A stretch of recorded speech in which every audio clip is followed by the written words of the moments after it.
Hartford Hawks not able to make it 2 in a row as they lose to the defending champion Albany Great Danes 3-1. First-year coach Alex Temkin, Brian Irizarry on hand with you. And you guys get off to a good start in the first. The second set, awfully close. You lose by the same amount that you won in the first set. So they took some momentum into the locker room. What'd you say at the break? Well, we talked a little bit about, starting at the breakdown in our serve receive. We didn't pass well in that second set, towards the end of that second set. We talked about really starting to key on number 6. She wasn't in the original game plan. I think this was a breakout game for her. She had a really nice, 20 or 21 kills against us. Doubling up a little bit more on 6 and number 11 on the outside, not doubling the setter as much because she was non-factor, and not doubling 12 as much, who we had doubled previously and got her to hit negative. So those were the changes we were going to make. We were going to rotate up a couple and get some different matchups.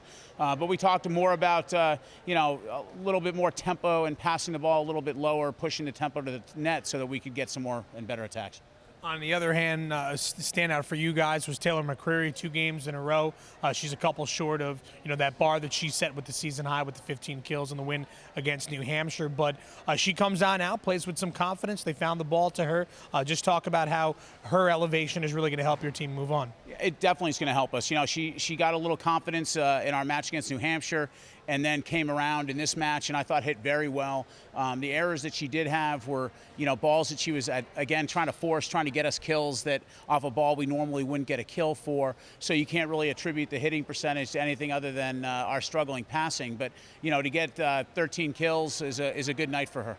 Now, on the other end, the one thing in the first set, you guys had a big block and you were able to get that win. But then towards the second set, third set, and finally the fourth set, the blocking seemed to be an issue for you guys. Were you discussing that with your coaching staff or telling the girls as to how do you find a way to block and get it to be a point instead of be a point for them? Well, we talked a lot about blocking, and the problem that we had is our serving became very tentative. And when our serving becomes tentative, we give them the chance to pass the ball really well. When they pass the ball really well, they're going to get more split blocks because our middle has to stay with their middle a little bit longer.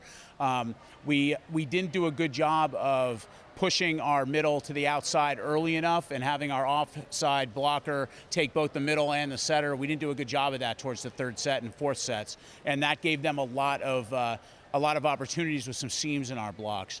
We'll come back to the drawing board. We'll work a little bit more on blocking aspects, getting over the net, sealing that tape. All right, well, the girls will be back in action. It'll be a week from today when the Seawolves of Stony Brook will come into town. They'll wrap up what is a long homestand here for the Hawks volleyball squad. Stay tuned to HartfordHawks.com for all the latest.